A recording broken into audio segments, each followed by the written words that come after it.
Simmerman here. I'm a mess. I'm still moving. I know that you guys have been keeping up with that. Things are changing. I'm excited. I'm moving stuff, prioritizing, getting better at it every day. Today is my normal meal prep day, so usually I am spending the day getting all of my food ready for the week, getting my meals prepped, trying to make sure that I have all of the groceries that I need, and making sure that my fridge is stocked with good and healthy alternatives. So I wanted to chat about that today. The biggest thing that I can recommend as far as making sure that you are staying healthy and how to make healthier choices: don't have the crap in the house. Don't buy the sugar stuff. Don't buy the chips. Don't leave them in the pantry. You know that you're going to eat them and you know that it's going to be tempting. So you want to buy and fill your fridge with things that are nutritious. Such as, you know, if you have to have the chips, go with the veggie straws instead. Or cook your own kale chips. Do things like that. You can see I've got bananas, because I'm going to make strawberry banana smoothie in the morning with a little bit of peanut butter just to give me some protein. Sweet tooth fix also. So you can see how I did that. I have a sweet tooth terribly, so I have to admit to that, and I have to face that and change some of the things that I typically eat just to eat better. The other things that I got, you can see I've got coconut water, I've got Brussels sprouts, and then I've got all my dairy-free creamers, there we go, and things like that. The top shelf, that's my husband's soda. He has a soda problem. But again, if I could, I wouldn't have it in the fridge. I would try my best not to. The more that I have it there, the more I know that it is there, and it tempts me. And again, I'm not a soda drinker. I never have been, so that doesn't bother me. What bothers me are like the chips and the candy bars, things like that. I don't like that to be in my house because that will bug me. I always get a salty tooth, and I also always get a sweet tooth. So just being honest with you guys there.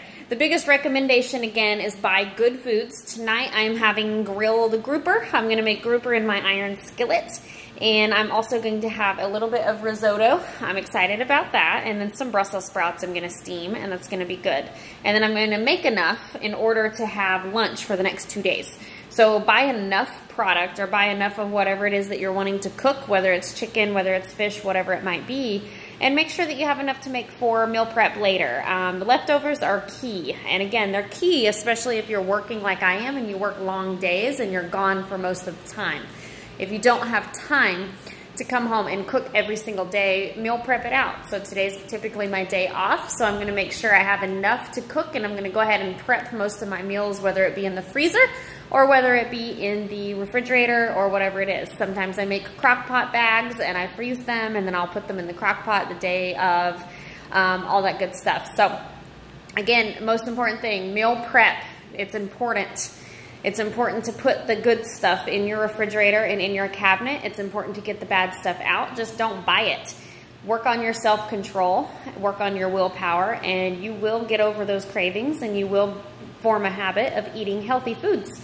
And you, again, want to spend time on the things that are good now, and you want to eat what is good now, because it's going to be much cheaper than your medical bills later if you let it go on to cause some kind of problem. Because the things that are coming out about sugar and inflammation in your body and not eating enough vegetables and fruits, not drinking enough water, like all of that's going to affect you 20, 30, 40, 50 years from now. So keep that in mind. Going for that Big Mac instead of going home and grilling some chicken is going to affect you in a couple of years. So, all right, guys, let me know if you have any questions. Let me know what you do for meal prep. I love the messages that you guys send me. I love speaking with each of you individually. Let me know what you're doing, and let me know how you do it on a timely manner, because I know that I personally struggle with that. It's really hard for me to get my meal prep in throughout the week when I'm trying to do my online stuff, when I'm trying to work, when I'm trying to keep everything consistent. So again, business page was a little more personal this week, but I feel like that's okay. So, all right, guys, hopefully everybody is doing well.